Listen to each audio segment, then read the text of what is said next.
You're listening to ThunderQuack Podcast Network.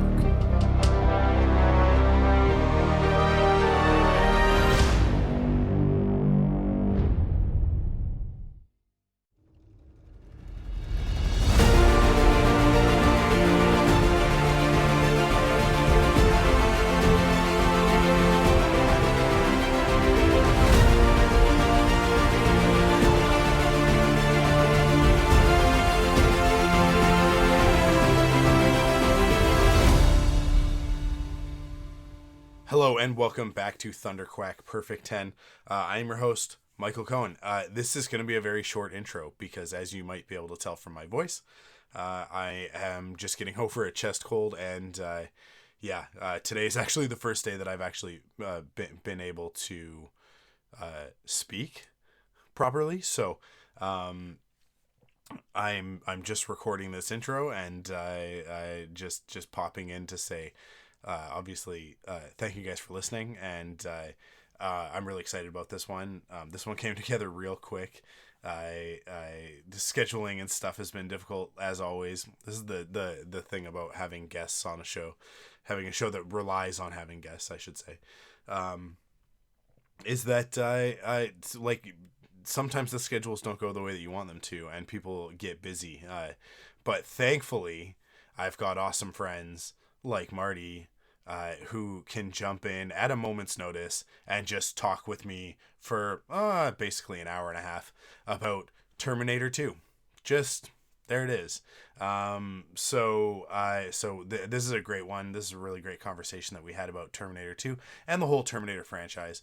Look forward to that conversation in a minute. And again, just a huge thanks to Marty Aleman, who came in like real short notice and banged this one out with me last week. We'll have next month. We'll have I actually don't know. I don't know. I know what's coming in May. I do know what's coming in May. And I've got a few other ones lined up for later on in the year. May, June, and August all have episodes scheduled. So look forward to those. They actually all coincide with some cool releases happening over the course of the summer. So look forward to that, and you'll see some teases sort of as we get closer. But for now, here is my conversation with Marty from Not Another Movie Podcast, and we're talking about Terminator 2 Judgment Day. Let's get into it.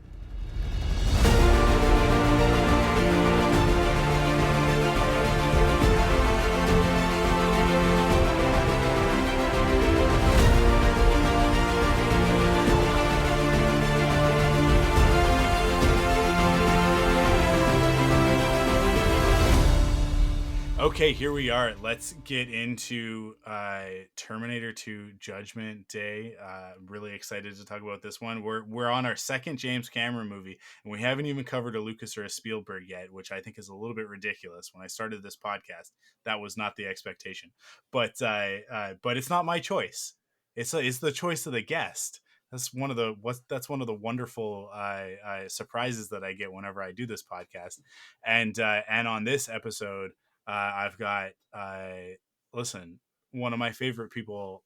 I don't get to talk to him as much as I would like to, and it's been a very long time since we've recorded a podcast together. We've already been talking for almost an hour before we've even started this part of it. Because we just needed to catch up and talk about things. And that is my good friend, Marty Aleman from the Not Another Movie Podcast, one of the hosts of that, which is a fairly new podcast, right, Marty? Fairly new, yes. Fairly new. You're finally doing it. We've talked a million times about podcasting, and I know that it's something that you've really wanted to do. So the fact that you're doing it now is really great. That's it's fantastic. Thank you. Yeah, it's been fun. I guess graduated from editing audio beds for you to finally recording my own podcast show, and finally meaning that we have some time to actually do it, because I think we have a a grand total of 12 episodes, and the last episode came out in September. But we're on yeah. hiatus, but we're still planning on having more episodes come out. So right out of the gate, I'm telling you, we're gonna have some more episodes coming out soon. It's tough. Podcasting is tough. It's not an easy thing to do, and the people who stick with it are either wildly successful or completely insane. So I'll let you guys decide. It'll be 15 years this August for me, so I'll let you decide which of those two I am. I still have a day job that I maintain, so that might be your hint. But but yeah, man, every time that we talk, every time that we manage to get together and chat about stuff, it's always fantastic, and it's always one of those moments that I have of like, I don't know why we don't do this more often. And then I remember, you've got kids, I've got kids, that's why it's taken us this long to do it. But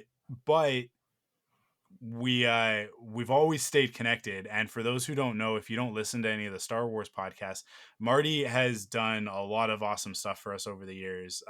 Like he said, the audio beds and stuff. He's done a lot of like our segment transitions and like mailbag and that sort of thing.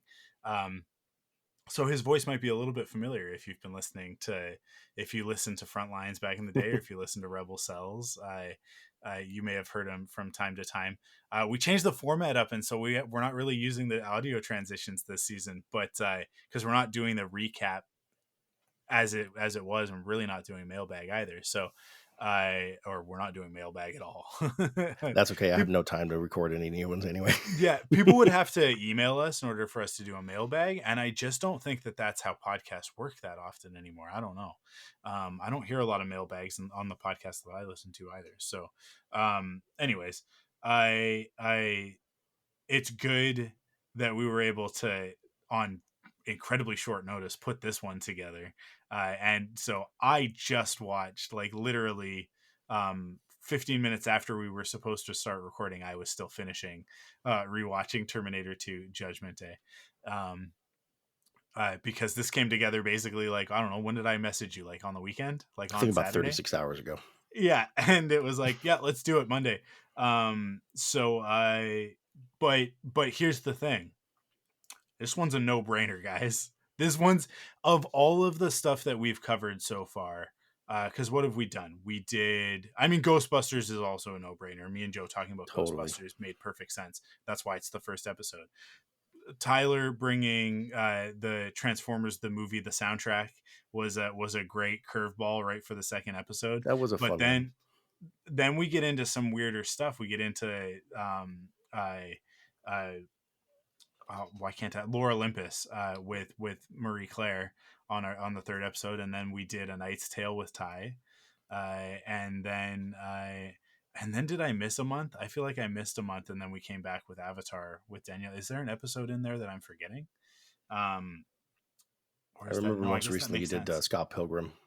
And then we did Scott Pilgrim, and then Roman Holiday. So it's like a lot of those are actually, like, there's a good argument to be made that maybe they're not a perfect 10 for you. Like if somebody said to me that Scott Pilgrim isn't their cup of tea, I'd be like, that's totally understandable. It is very much up a certain alley, and if it's not your alley, then it's probably not a perfect 10.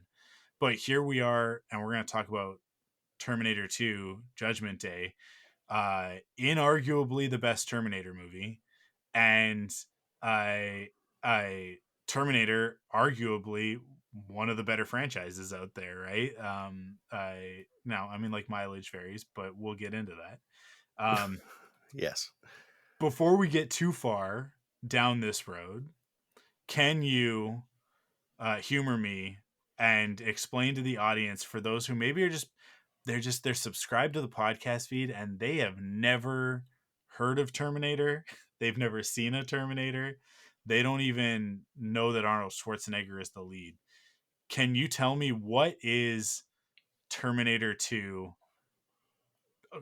colloquially known as T2 Judgment Day? What is it?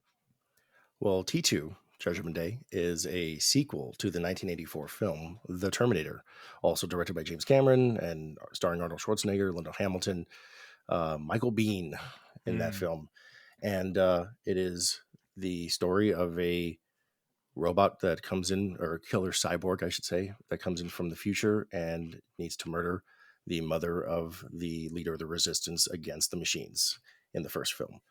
And that is the sequel to that film. T2 is the sequel to that film. And it is what I always love to call it, a story about a boy and his killer cyborg. And it is very apparent in the scene where he calls him my own Terminator, when he finally realizes that he actually has control over what the Terminator does for his mission. And it is also directed by James Cameron. It is starring Arnold Schwarzenegger, Linda Hamilton, and introducing Edward Furlong as the titular John Connor, the leader of the resistance. And they are also being pursued by another Terminator, this time being played by Robert Patrick as the T-1000, who is one of the most memorable and cinematic movie villains of all time, if I'm not mistaken.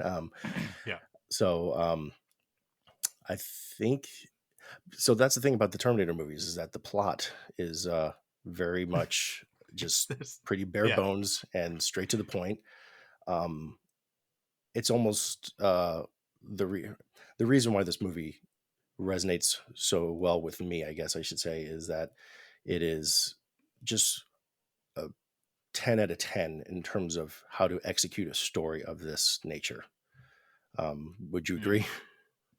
Yeah, I mean, I think that it's widely regarded as the template for the perfect action movie. I don't think it's the only perfect action movie, but when we talk about what an action movie is, T2 is the zenith. I think it's like that. It is the highest point that the genre can achieve. And the funny thing is that one of the other ones is Aliens, also James Cameron, also a sequel, right? Right. He's really good at this. Also, Way of Water. I mean, like, go back, listen to Danny and I talk about Avatar, the first Avatar.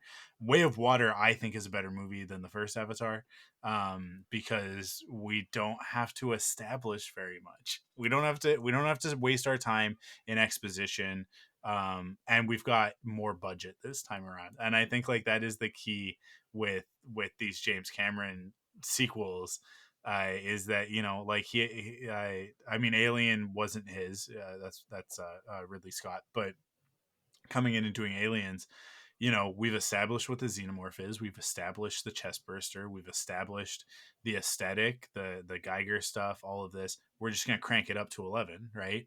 And Terminator 2 is very similar, but Mm-hmm. here's where Terminator 2, I think, here's something that I think we lose now watching Terminator 2 that wasn't apparent in, what year did this come out? 1991. Yeah. The first Terminator comes out and really is the thing that puts Arnold Schwarzenegger on the map, right? It's also James Cameron's first massive hit, right?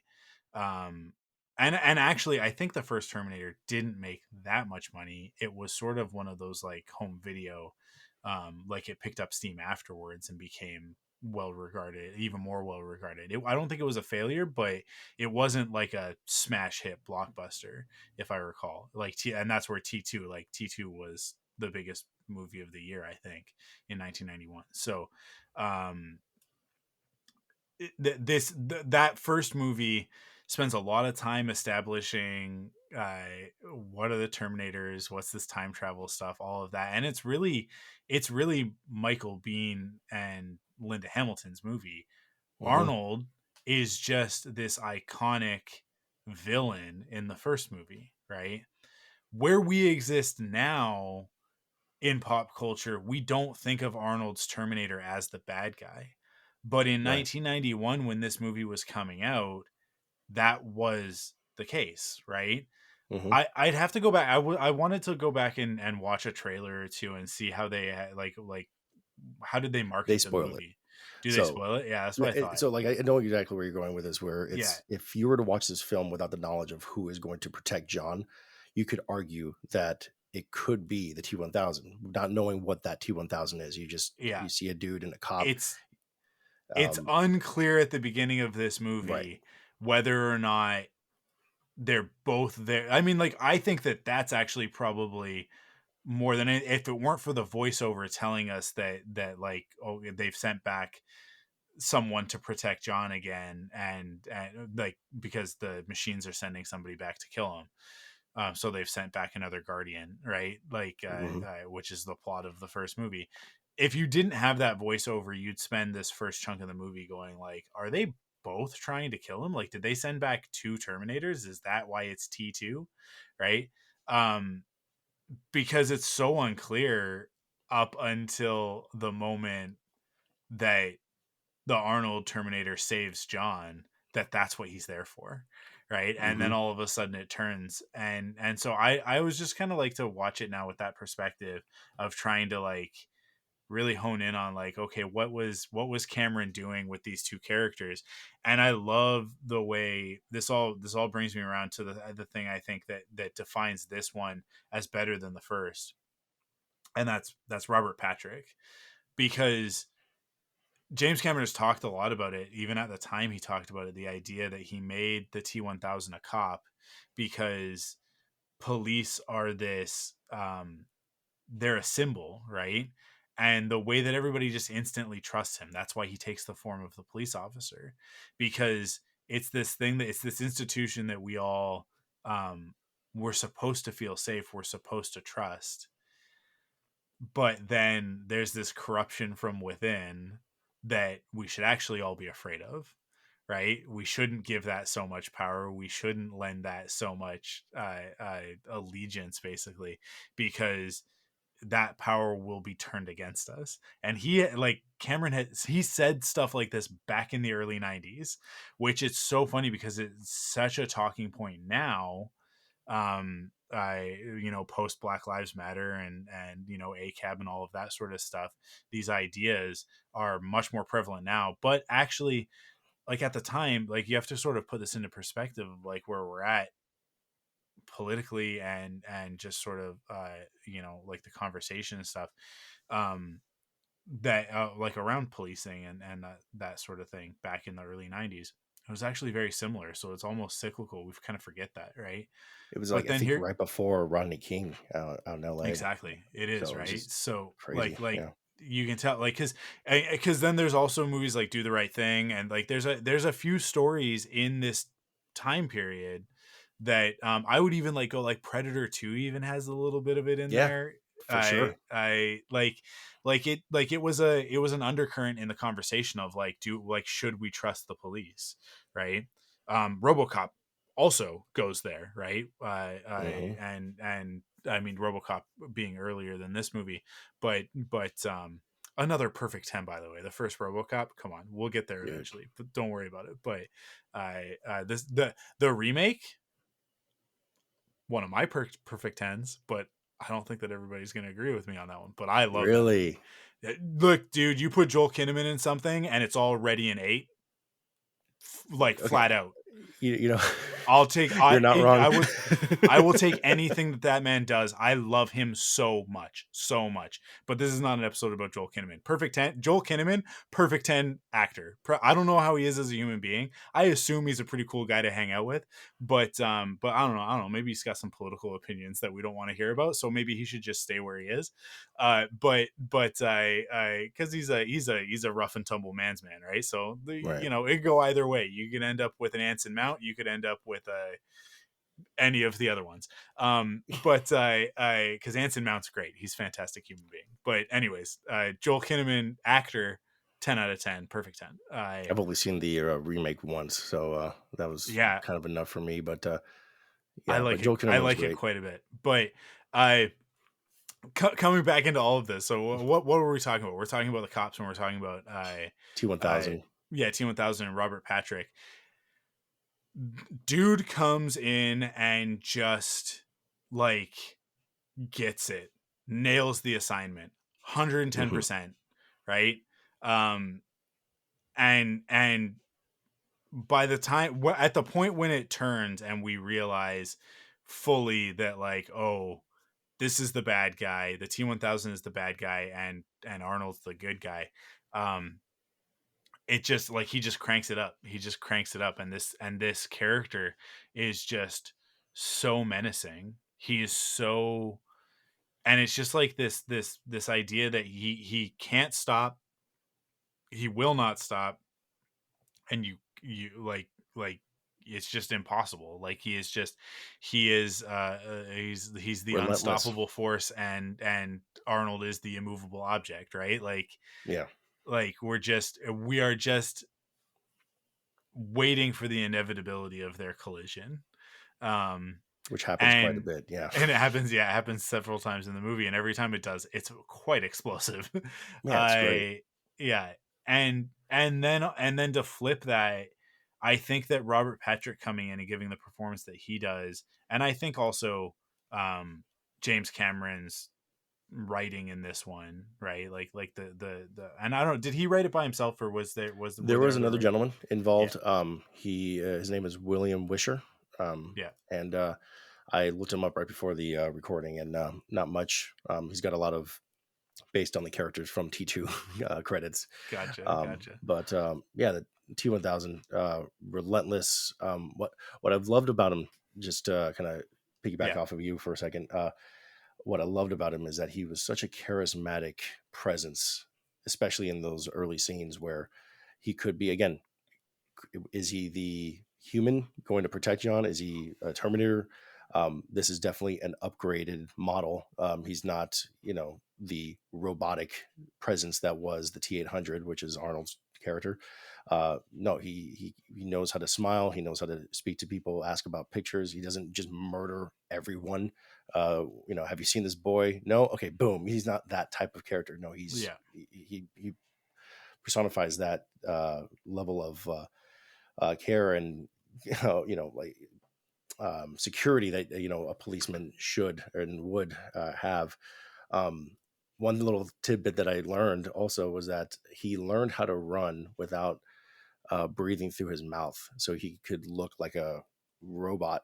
Mhm. He just breathed through his nose, and so he didn't look like he was exhausted. Like he was, or um, uh, breathing heavily when he would Yeah. run, which I thought was just well done, Robert I know, I Patrick. mean, like that's the iconic image, right? Is him running with those like staccato like arms that eventually turn into blades, Hmm. right? That whole sequence is like, that's the, when you think of the T-1000, I think you think of that, and you think of the shotgun shells to the chest, like sort of like blowing apart, and at the end of the movie when he gets blown uh, apart by the grenade, right? Like it's sort of those three images, and that's your T-1000 mood board right there. Right. Yeah, exactly. This character, but I just like there are there are performances that we love, and then there are performances that are like undeniable, that you can't. Are there other actors that could have done this? Maybe. I don't know. I guess. Do we need to answer that question? No, because Robert Patrick crushes this. And then the funny thing is that like he plays very different characters in other things. I mean, most recently, he plays a very different character in Peacemaker, almost like the polar opposite of the T-1000, and he's phenomenal in that too. Like he's so much fun, even though he's this disgusting white supremacist racist. uh Really, I didn't know that. oh yeah. Peacemaker is fantastic. If people haven't watched that, it's a great series. um That's sad. Oh, but I'm sad. I didn't know that. but yeah, but he yeah, like he plays such wild characters nowadays, but was really sort of like known for this performance, right? And I was gonna say, I think like he upped the game, and then Arnold came in and gave his performance, which is just, I think it's underrated. I think like of all of Arnold's performances, every movie that he's done, I think that T2 is the one that people sort of discount the most. Like they just kind of they just don't even consider it as one of his top performances. But I look at it and I go, this character has such a brilliant arc over the course of this. He arrives and he is the Terminator, and he is the same as the first Terminator, Mm-hmm. with a different purpose, but with the same methodology, right? And then as they establish, you know, he's got how does he describe it? It's like the um his like learning computer, I'm gonna, whatever. yeah, I'm yeah, totally he's, blanking on it right now, but yeah, right, you know, because we like were just watching it right now. But yeah, um, yeah, he's a learning computer. It, there's also multiple cuts. So like now in my head, I'm thinking about the director's cut where he actually goes into further detail of who he is. yeah. But um, but yeah, But you're yeah, like completely right. It's Arnold literally at his best. I cannot yeah, agree more. It's to me, it's also like when you said that people kind of disregard kind of this movie, it's because it's so part of the zeitgeist. It's so part of the yeah. pulp culture that he's almost just the poster image, of what the Terminator is. It's just that image of him on the bike with the gun, and you kind of see the red eye through the sunglasses, Yeah. and that almost transcends like the It performance. And it's it sad, but yeah. it's like it's to me like he's this movie, and personally True Lies is Yeah. Arnold at his peak, and especially his physicality. For me, um, he was still basically a bodybuilder in 1984, and in this movie it is just just perfect. It's not too big, not too wide. He actually looks like a human, but an extraordinary human. Mhm. um, and yeah, just like subtle things in the beginning of the film where he is the Terminator. He's going in to just get some clothes and boots, and there's that moment where he breaks the biker's arm, and it's a second, it's a blinking and miss it shot. It's less than a second, but there's this moment where Arnold, the T-800, is just has these dead eyes as he's just breaking the guy's hand. Mhm. And that is the robot. That is the cyborg. That is the murdering cyborg that is, ready to take out the entire restaurant for these clothes. And then, like you said, the arc that happens after that, like that's where we start with. And then what we end up with is just completely not that. Yeah, like and it's not, there's no like moment where it turns, right? Like it that we get the funny moments in sort of the beginning of the second act when John is giving him all these lessons about the way to talk like a real person, and he's saying all of this obnoxious teenager stuff. Yeah. But the T-800 is listening along, and I won't repeat some of the things that he said. We'll keep it PG. But but these things are coming out of his mouth, and it's like, you're kind of, you're giggling along with it, but Arnold is actually giving this really great performance, because then they get to because they're in Mexico, right? And while they're there, this stuff is happening, and John is bonding with this Terminator, and the Terminator is learning from him, and learning like even when John's not teaching him things, he's still picking up subtle cues, and learning how to be a better person, becoming more human as he goes, which is exactly what he says will happen. And the performance keeps shifting, and I think like there's this one great moment where um, I, Sarah Connor has taken off, right? Like she's realized that she's got to go. She's had like her sort of like The dream. living nightmare moment sort of Yeah. thing, and she gets in the car and she peels out, and then they're trying to figure it out, and the two of them, John and the Terminator, are standing there like going through like, well, where could she be going, and they both come to it at the exact same moment. And his performance, his delivery of Dyson Mm. is like, it's no longer, he didn't compute it as like before he's like computing things of like, because I think I would compare it to like your foster parents are dead, right? Like that moment Right. is such an iconic moment. Um, and but it's the way that he delivers this is like, it wasn't a computational output like that moment is. It's a realization. And I think that Cameron does it on purpose, where the two of them come to the realization at the same time, for two reasons. One, we are meant to it's established early on, and we get reinforced over and over. John is a genius, right? Like Right. he is an exceptional human being. And so there's this thing, I think, where a lame interpretation of it would be that um that the T-800 is as smart as this teenager. And I interpret it the other way around, which is that this teenager is as smart as this like positronic brain supercomputer. I Mm. think positronic brain is actually Data from Star Trek, but you I'll know, allow yeah, it. this thinking machine supercomputer, that's Jurassic Park. That's Jurassic Park. Yeah. He gets to the realization at the same time that John does.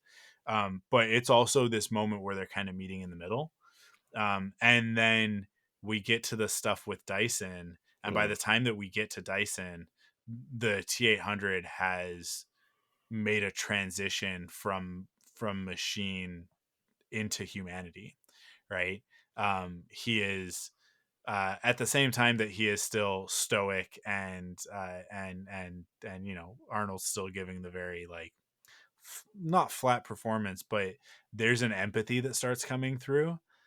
And then by the time that we get to the end of the movie, which I mean, like, we're in terms of like the amount of time that we're basically with those characters from that moment forward, we don't really lose a lot of time. So it's really only a few hours that we're talking about here in their lives. But by the end of it, as he starts to learn more and more what it means to be a human, his speech changes, and it's almost like he starts using contractions and stuff like that. Um, and that final scene, the way that he talks to John is not as a robot; it is as a person. And that that line, this is where I say it's underrated, because people will talk about hasta la vista and I'll be back and all of that stuff, and that's Mm-hmm. fine. The movie suffers from its own iconography, because Arnold delivers one of the best lines I think that's ever been written. And maybe it's a little bit on the nose, but for me it works so well, which is when he says, it was like the last thing that he says basically, right? Which is, um, I know now why you Why you cry, cry? but I never will, or something I along know now those why you lines. cry, but it's something that I can never Yeah, but do. it's something that I can never do. And it's like, and he's like, it's this thing of like, he's telling John, like, you did it, like you saved me. I am not the killing machine that I was designed to be. You've made me something more, and I have a soul now, right? Like, that's that moment, is like, it's like, that's him sort of like acknowledging, like, this is the most human that I could ever possibly be, and you did this, and thank you for doing that for me. But I am I am a killing machine. Like, that's what I am, and I need to be destroyed in order for humanity to survive. Which is where then, like, the sequels end up kind of robbing this of its importance as a moment. Right. But here's the other thing. There is no one continuity. And people go like, "Oh, what's the canon Terminator story?" And it's like, all of them. All Every of them. single Terminator story is canon because of the method of time travel that they've established, by virtue of having the sequel, where it's like, I mean, nope, even in the first movie, the first movie, literally, yeah, you have the guy, you have Kyle Reese coming in from the future back to the past, and he's there to protect Sarah. And then they make John, and that's a yeah, paradox. it's a It's not paradox, but it's also like, that's also like predeterminism, right? So like, that's right. like, in that time loop, like, that's a closed loop. John sends Kyle back in order to be born, so that he Right. can send Kyle back in order to be born, so that he can send Kyle back in order to be born, right? It's a closed loop. It has to happen that way. But what we learn in T2 is that by sending Kyle back, even though he had always sent Kyle back because he has to in order to exist, that's what creates the Terminators. But they're able to break the cycle in this movie. That's like Terminator 2, like that's the whole point, is that they're able to, no fate but what we make, right? So they break the cycle, but by breaking the cycle, they don't, in T3 you didn't stop Judgment Day, you only delayed it. Yeah. Which I think is what the Terminator says. That's what Arnold says to him, right? And then Terminator: The Sarah Connor Chronicles doubles down on that, and then we'll just ignore Salvation because it's not a time travel one. It just takes place in the future, and it's boring and lame. But then what's the most recent one? Well, there's two more. There's Genesis, as I call it, and then there's Dark Fate. Yeah, that's right. So all of them happen, and all of them are somewhere on the continuity, but they are like Back to the Future. In Back to the Future, we deal with one. Actually, we deal with two, with two tangents, right? Yeah. Because at the end of the first movie, he comes back, and he doesn't come back to his own timeline. He comes back to the tangent that he creates by teaching his dad to be to stand up for himself, right? Yeah. So he comes back and his life is better, and that's his reward. That's the boon that he gets for his hero's journey, which is a weird one because I don't know, but it's so 80s. It's such an 80s concept. It still works in the hero's journey. It's just that like he delivers the elixir before he comes home, before he returns home. So it's a little bit of a subversion of the hero's journey, but it is there. And he comes home, and because he's delivered the elixir in the past, when he gets home, the world is a better place for him, at least, not for Biff. Right. And then in the second movie, we get a second tangent when Biff steals the almanac and goes back and gives it to young Biff, right? So we end up with the wild tangent with Biff having taken over the world, and then we live in a tangent where that movie happens and inspires Donald Trump to become president, and so we are in the darkest timeline. But in any case, that's why we don't have flying cars and hoverboards. It's Donald Trump's fault. So just in case anybody was wondering, Biff wrecked it for all of us. Donald Tannen. Yeah, Donald Tannen. Biff Trump. Yeah. Anyways, the same time travel rules apply in Terminator, right? Like they're very similar. But that first movie could be a closed loop until you introduce the second film.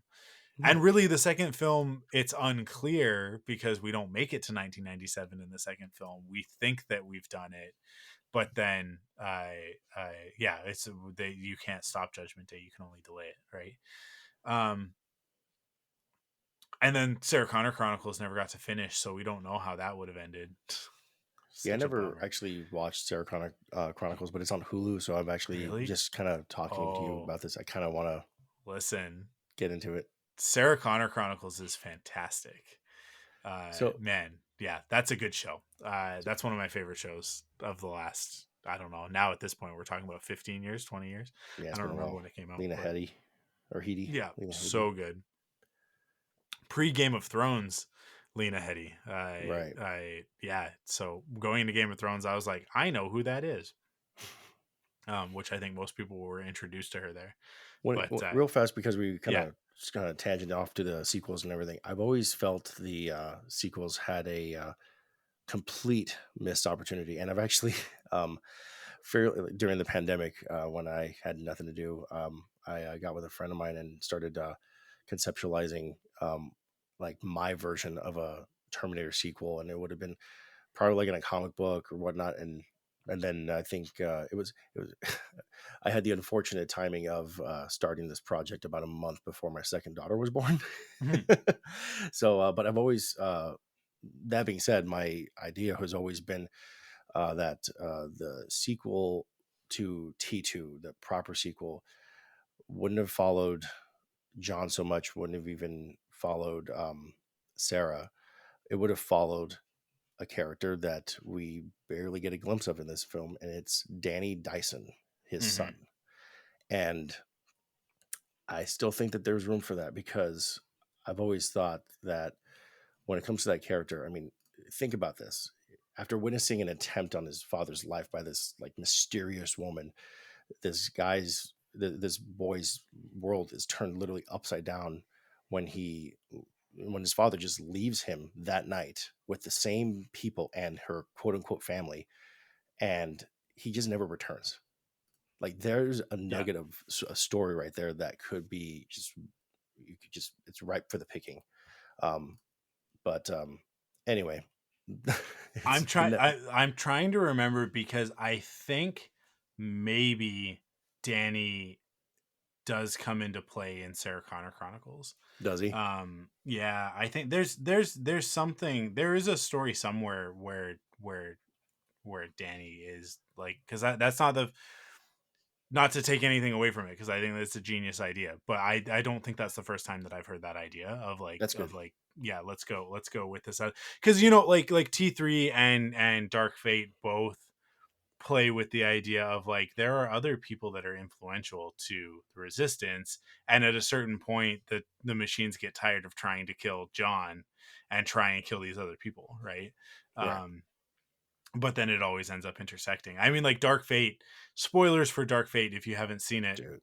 but the way that movie opens, all right, I guess not opens, but like when we get the reveal partway through the movie that the Terminator that's there is the one that finally accomplished the mission, and it only works because, I think this was such brilliant writing, it only works because of T2, right? So because in T2, uh, John develops that relationship with the Terminator when the machines send back another T-800 on purpose. It's the split second, right? It's the had he not had that connection, he would have responded the way he was supposed to and not hesitated, and Right. that's why he ends up dying. So, and that's Were what, you a like that. fan of that scene? Yeah, I love it. I mean, I loved Dark Fate. I've only seen it the one time, but I loved Dark Fate. I thought it was a Interesting. great movie. Um, but only by virtue of the fact that like we have so many Terminator stories. How many times can we go back to that well? Exactly what you're saying, of like, how many times can we go back to John Connor? And I think that's where like the third one really like falls flat, is that it's like, oh my god, again with John Connor, Yeah. and then the fourth one Sorry. is only like, it's a natural extension of that, but it's a boring natural extension of that, of like, well, why don't we go back and try and kill Sarah Connor again before John is born, right? But then this time Arnold goes all the way back to when she's a little kid and takes her and trains her to be a badass. And I don't know, I don't think that I've watched Genesis all the way through. I think I've only seen part of it, but have I You watched saw all the of it? whole movie in the trailer, so it doesn't really That's matter. where it's difficult for me to tell, is that like, because I don't know if I've just seen all the trailers and clips or if I've actually watched the movie. I think I've watched the movie, because there's like a whole sequence where she's like in like a shopping mall or something like that, or like a store or something, and she like hides inside some like a rack of clothing. And It's supposed to be a play on the first movie where Kyle yeah, Reese is going around, and there's a T-800, or sorry, a T-1000 in that movie. And kind of going back to T2's point where you said, like, could someone else play the T-1000? Maybe. But then they tried that in Genesis, and it wasn't yeah, the same. yeah, no, definitely not the same. I mean, like that, and that's the thing, is that like T2 is lightning in a bottle. I think that's why, I could talk about many of the Terminator stories, and talk about the things that I think that they do well, and the things that maybe they could have done better. Because even I like T3. I think that T3 is a good movie.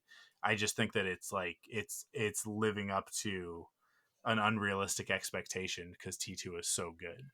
And even the original Terminator is such a special piece of cinematic history. Right. Um, I think my and favorite part of T3 was the ending. I did like exactly, how yeah, it did end, and they actually go through Judgment Day and whatnot. But yeah, I can't decide whether basically the first two are the only ones that kind of exist in my head. Um, Dark Fate, I'll be honest, I wasn't against John Connor dying, but and spoiler alert, I guess. I mean, we were kind of talking about it already, but Yeah. but I wasn't against it. But I've never been deflated in a movie quicker than that sequence. And maybe if it was a reveal, maybe if it was like a flashback later in the movie, I just don't know. But um, because the visual effects of that sequence are phenomenal, but something about that scene just rubbed me the wrong way, and then it like deflated the entire rest of the movie. Because I mean, I love Gabriel Luna. I like the cast. Linda Hamilton was back, which was fantastic.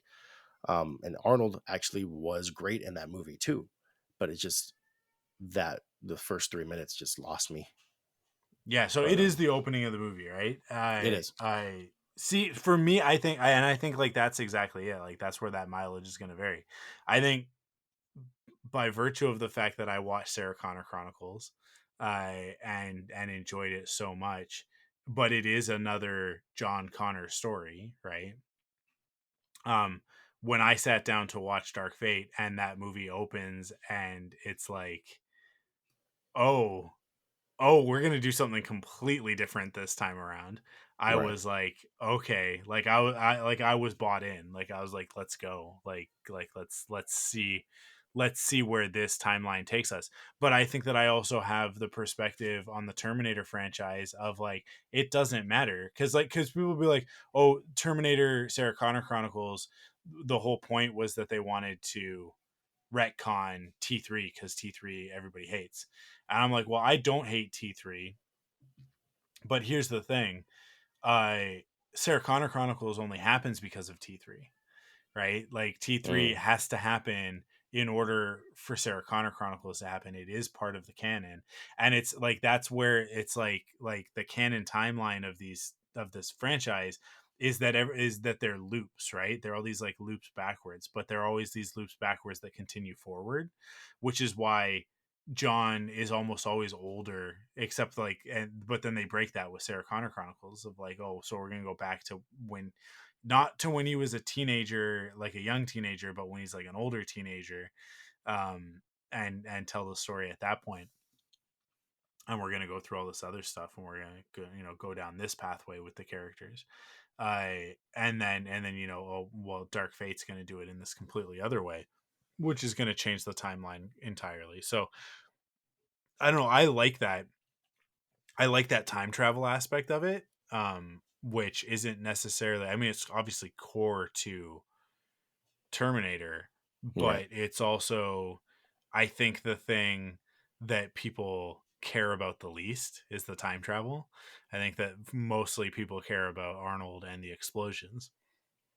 So when the time travel is the focal point, which I think in Sarah Connor Chronicles it was, um, time travel is a massive aspect of that storyline. It's been such a long time since I've watched it. I'm like trying to like recall exactly what was going on, but there's a lot of like, how many Terminators are there in that timeline, like in that present day? Who's a Terminator? Who is something other than a Terminator? Are there humans working with the Terminators? Which is one of the questions that's asked in that one of like, do they have machine sympathizers basically?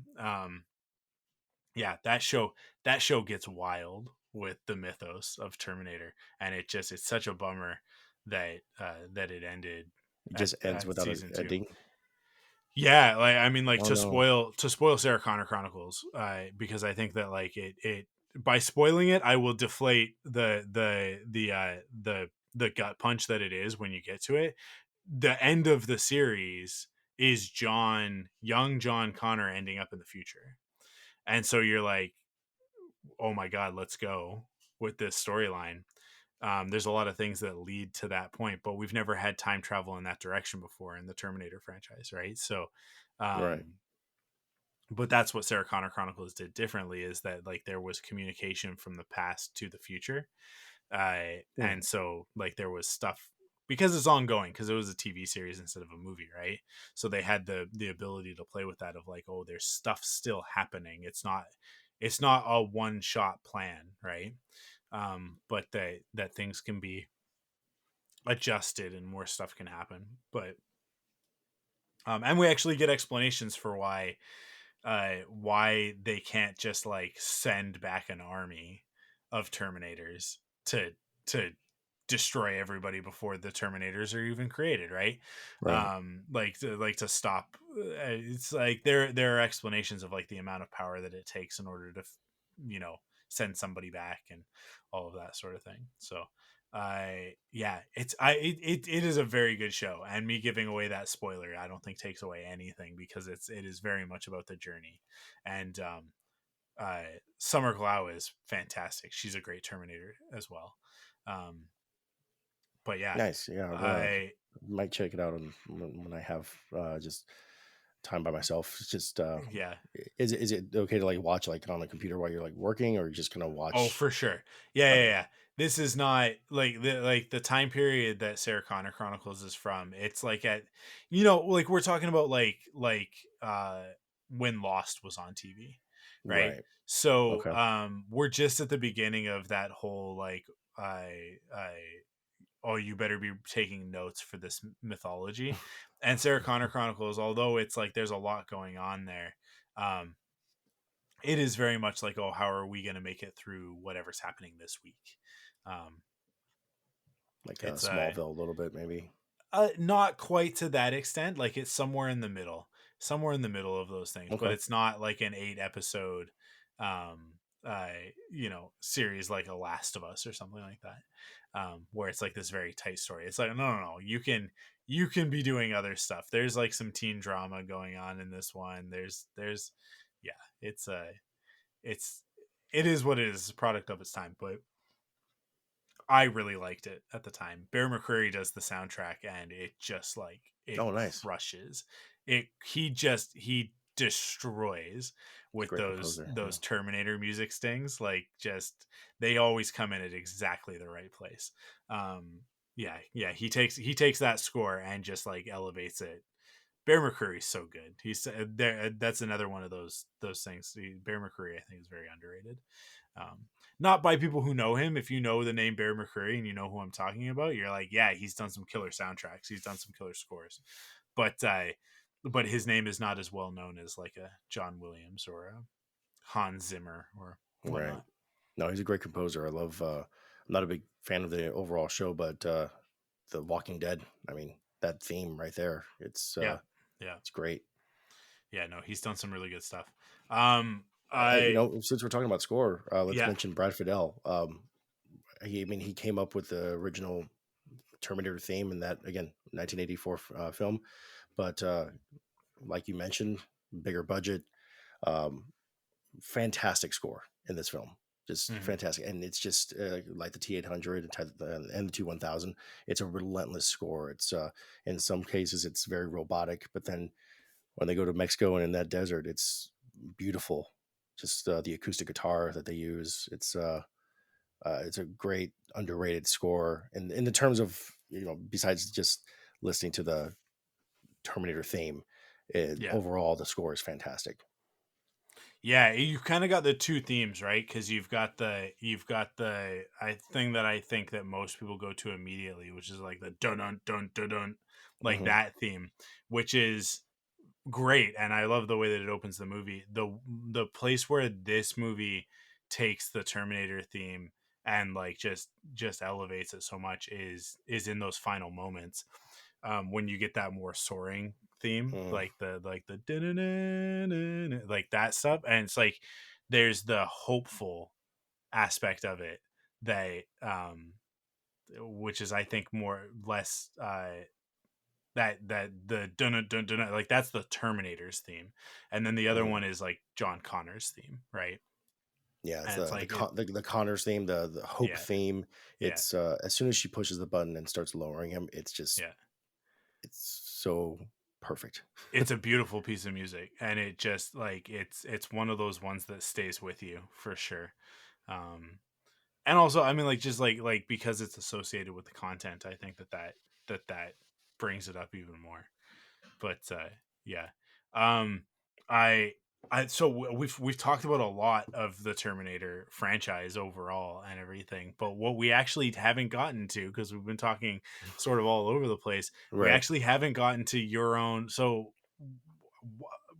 I know why this is a perfect 10 for me. Like, I love Arnold movies. It's like, I will not apologize for it. Predator. I mean, Conan the Barbarian is one of my favorite movies of all time. Like, if I had to put together a top 10 list, the first Conan the Barbarian movie is one of my favorite movies, and it's my favorite Arnold movie, bar none. Like no contest. Nice. I love that movie so much. I And eventually we'll talk about it on Perfect 10. I guarantee it.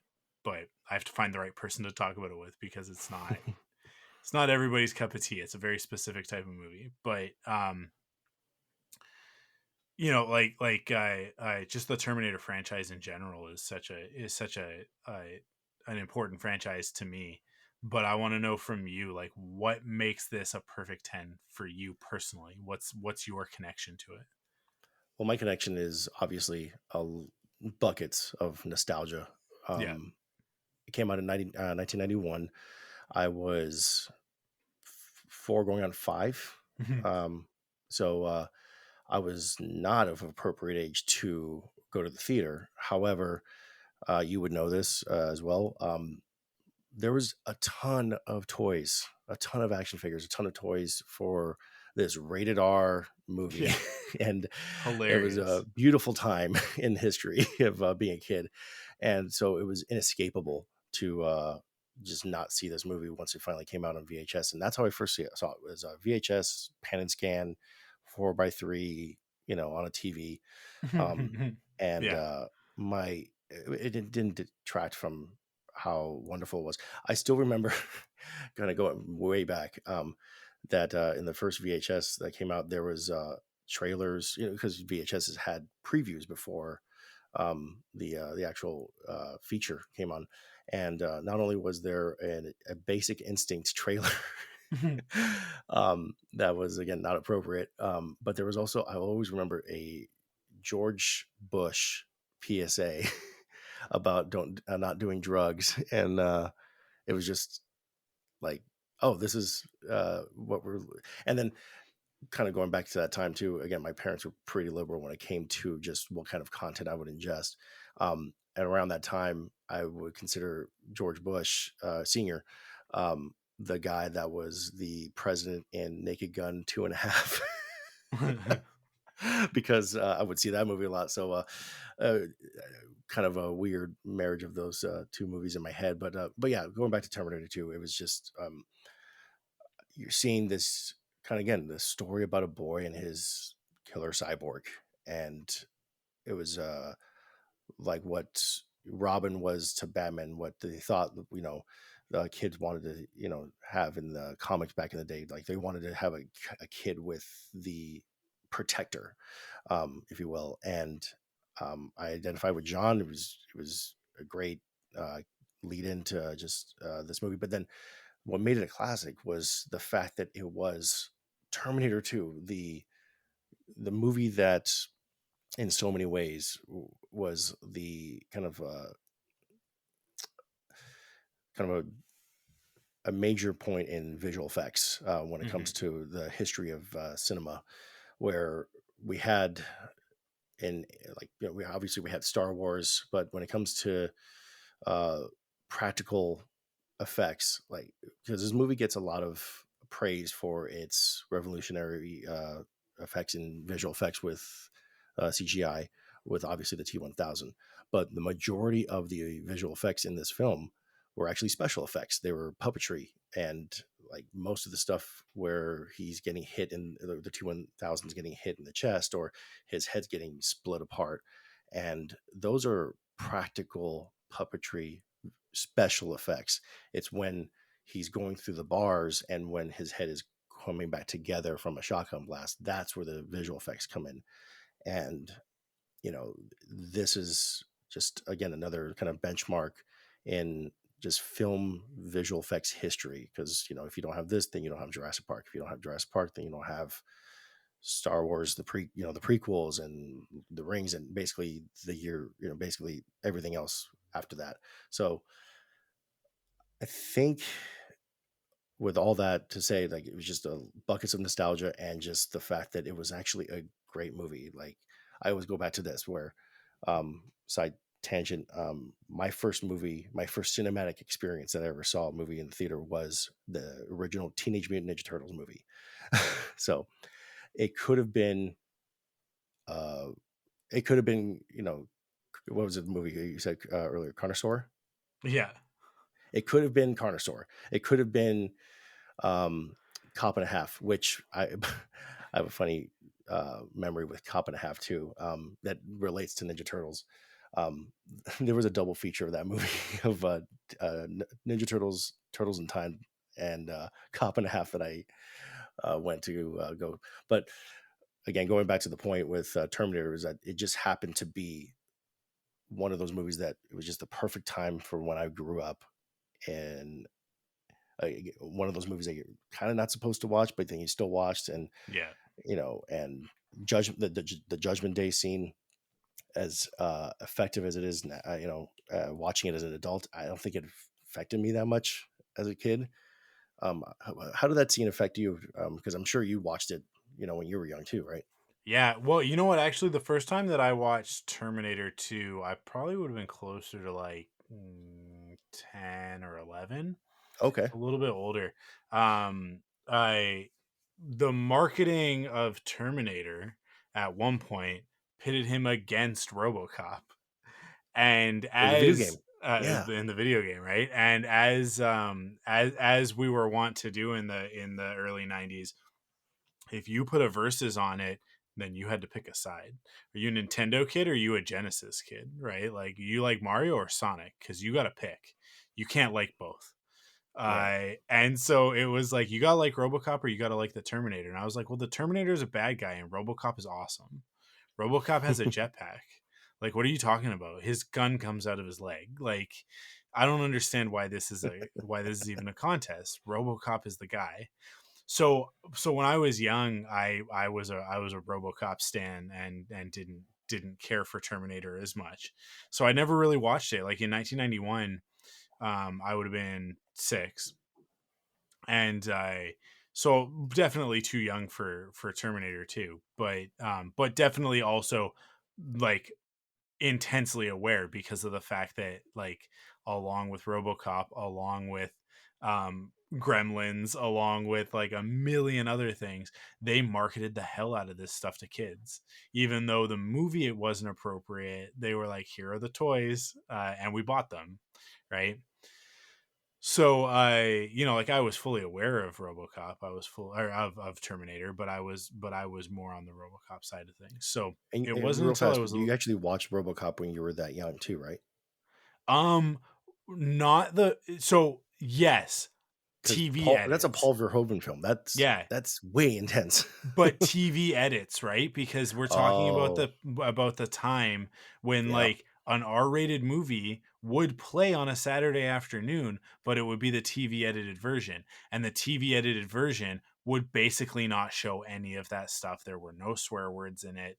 And so, like, you could get these completely sanitized versions, which you would never get nowadays. You would either see it like on a station that will show an R-rated film, or or just not at all, or just one at all, or but more likely you watch things through streaming services now, right? So it's like that era of the TV edit, I think, is gone. I think that we're basically past that. yeah, But yeah, so I would have watched RoboCop back then, mostly the second and third movie, because those ones are a little bit easier to put. I mean, RoboCop 3 is almost a family film at that right, point. And that would have been, I mean, like, and also, like, that's the one where he gets a jetpack. That's the one where, like he's got all the accessories and he's got a kid sidekick who can do computer whiz stuff. So that's the one that was definitely for me. And that's that era as well, because I think RoboCop 3 is like 91 or 92. Um, it's contemporary with T2. Like, I know that for sure. isn't It, part two also directed by Irvin Kershner. Irvin Yeah, Kershner, right? yeah, Yeah, yeah. It's directed by Kirsch. Um, had to get a and Star it's Wars underrated. I trivia think in there. I think RoboCop 2 is underrated. It's definitely not as good as the first film, but it's underrated for sure. Right. Um, but yeah, so I was older, 10 or 11. I remember watching it in a hotel room, on a trip, I and coming in sort of like basically into Act 3, like from the Dyson stuff forward. And Mm. that's the first time that I ever actually like sat down and watched a Terminator movie, and I don't think that we finished it either. Maybe we did, but yeah. So I didn't watch T2 all the way through until I was like, oh god, like an older teenager, like 16 or 17. Oh Um, wow. yeah, and then I didn't watch the original Terminator until I was an adult. Like I didn't see the first movie in its entirety. We have a network up here, or we had a network up here in Canada called Space, and I think I may have watched like bits of it because they would do, um, especially like around Halloween and stuff. You get like all of the sci-fi horror stuff, so you get Terminator, Alien, and the sequels and whatnot, but really focusing in on those originals, right? And so I would have seen the original Terminator. I would have seen pieces of it on TV in a TV edit, like around that same time that I watched T2. So I would have been about probably 15, 16, 17, when I would have watched it the first time. But it I see. really wasn't for me. I was so focused on Star Wars at the time that I wasn't really my sci-fi. It's funny. I start with Star Trek. I start with Next Gen, right? Like that's my original introduction to sci-fi by my dad. Hmm. Um, and and then eventually get into Star Wars when I was about 10.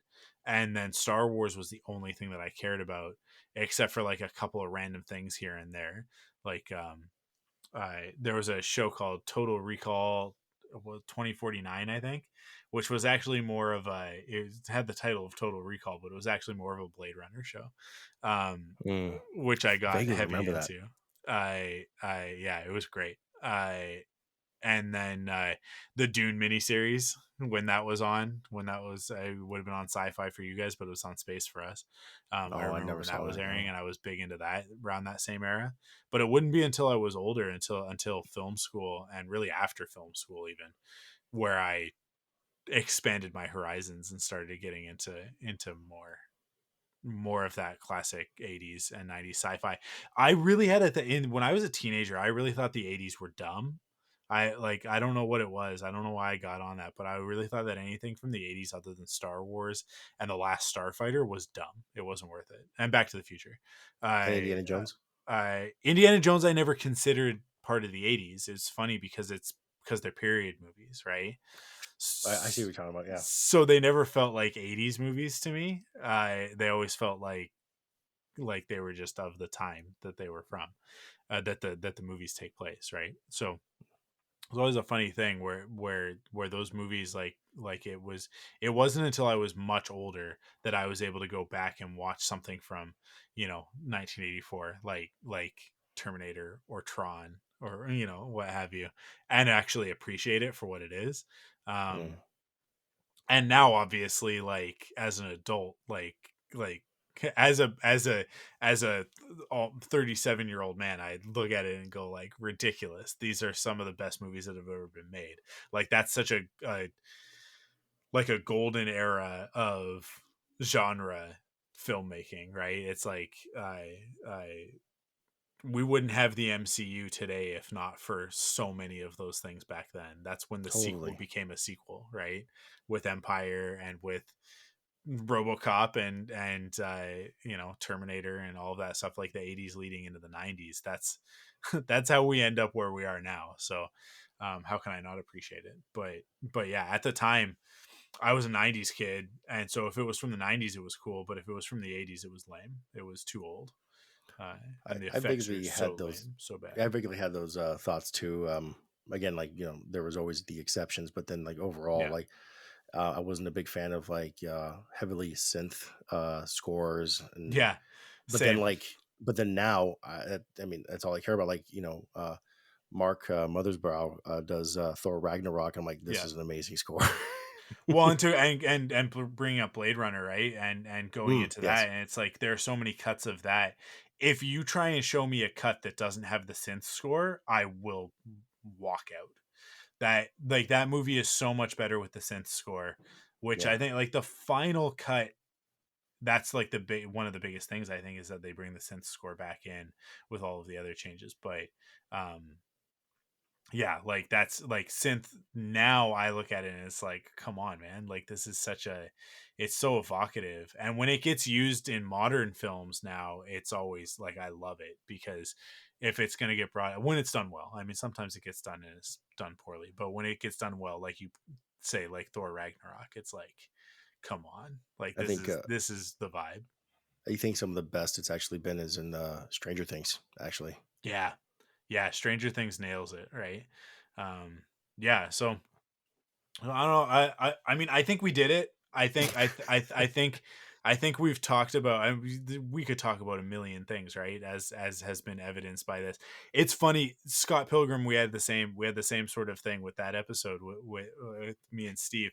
Is that it's like these movies that are it's the opposite end of it, right? Scott Pilgrim is inspired by so many things that we're going to get off on so many tangents, because we're going Right. to talk about this thing and that thing that all influence Scott Pilgrim. On the flip side of that, Terminator is so foundational. Like I said, like this is the zenith of the action movie. Like every action movie that comes out now is trying to be T2. Right. Like that, whether the filmmakers know it or not, that's the reality. The Don't get me wrong, it's a James Cameron movie, and it's James Cameron once he's got money, so it's about 10% longer than it should be in order for it to be comfortable.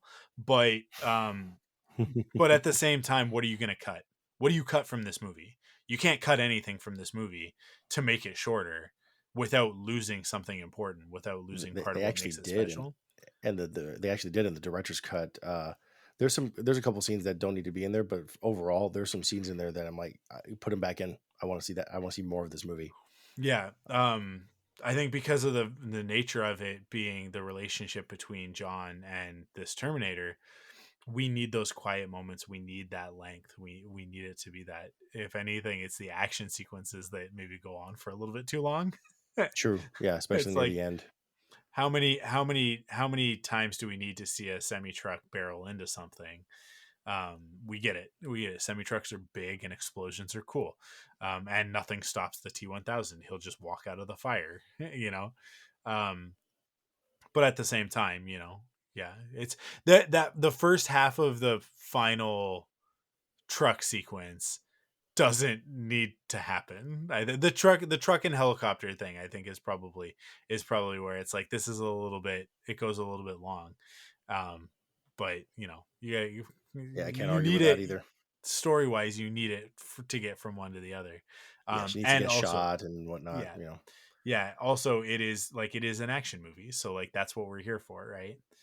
Let's not kid ourselves. It's not about the character moments. The character moments make this action movie special, but it is an action movie, so we got to have it. So but that's exactly why it's a perfect 10, right? Like that is sort of the defining characteristic to me when I talk about what a perfect 10 is like, I don't know, what are you going to change to make this movie better, right? And to me, Right. it's like, not a heck of a lot. Not a heck of a lot. You can make some arguments, but you could also argue in the other direction.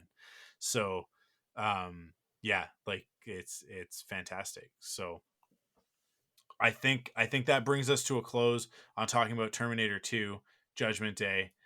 Marty, before you go, thank you for coming on and talking about Terminator. Of course. And if people want more of you talking about movies, where should they go? Oh, you could follow us on the Not Another Movie podcast. We again have uh, 10 real episodes and 2 extra like bonus episodes in there. And you can follow us on Instagram at Not Another Movie Podcast and at Twitter at NA Movie Podcast. And you could listen to us on Spotify, and we go through what is no longer Anchor. It's actually Spotify for podcasters. So that's a very recent change within the last week. And we are scheduling out some new episodes. Actually, Tommy, my co-host, huge Terminator fan. We have a past with Terminator, is all I'll say. And we were actually going to do some episodes dedicated to the first and second movie, and then we were going to do, I think, one episode for the rest. Yeah. But yeah, and the reason why we were kind of on a hiatus is because in the last 6 months, Tommy has moved to Chicago and back. He's actually 100 yards away from where I'm recording right now because he now lives in my complex. Nice. It's pretty cool. But yeah, that's where you can find us. Let us know what you think. We're on Facebook as well. Same, just look up Not Another Movie Podcast and you'll find us. And kind of like what Mike was saying, we're just guys that kind of wish the 90s movies returned and came back in that form. So, and last thing I'll say before kind of wrap up here is I'd be remiss to say that I have a perfect 10 moment in this perfect 10 film. And it is, how can you get any better than the cinematic perfection of Arnold cocking his shotgun? Yeah. No, I just had to mention that. It's iconic, right? It's iconic. Yeah. Awesome. Cool. Well, yeah, I think that does it for this one. Thank you guys. I will be back in 4 weeks time with another episode. Listen, I know I say this every time and then we come back and it's an episode that I didn't have planned. And that just ends up being the way that it shakes out with scheduling guests and stuff. But I should be recording actually very soon for the next episode. I'm going to be recording with Candace Cott from Geeky Waffle, and we're going to be talking about gargoyles, which is not only a perfect 10, as long as we don't talk about season 3, but is also one of my top 5 favorite TV shows of all time. So talking about gargoyles is going to be fun. So look forward to that. Of course, we are in the thick of it right now. If you are listening to this in the temporal moment that is now, we got Bad Batch and Mandalorian both airing at the same time, and that means that Rebel Cells and Force Perspectives are both putting out episodes. So I check those out, because I mean, this last couple weeks has just been something else. Perfection, dare I say? Yeah, it's absurd, and it's got to end at some point, but I don't think it's going to end anytime soon. So yeah, Bad Batch is firing on all cylinders, and these first 2 episodes of Mando have been just a dream come true for me as a Star Wars fan and a fan of The Mandalorian. So if you are likewise inclined to enjoy the current Star Wars slate, then definitely give those podcasts a listen and share in the joy with us. Otherwise, you can head over to patreon.com/ThunderQuack, and you can support us over there and get access to the bonus podcast Off the Record, which is just for patrons. Yeah, that's it. That's all my plugs. That's all my stuff. Thank you guys for listening. Thank you, Marty, for joining me. And we'll see you guys on the next episode. ThunderQuack Perfect 10 is hosted by me, Michael Cohen. Follow us on Twitter at ThunderQuackPod, on Instagram at ThunderQuackPodcast, on Facebook at ThunderQuack, and join us on Discord at ThunderQuack.com/Discord. Support the podcast by heading to Patreon.com/ThunderQuack to get early access, bonus episodes, and the ThunderQuack Perfect 10 Pop Quiz. ThunderQuack Perfect 10 is part of the ThunderQuack Podcast Network. Thanks for listening.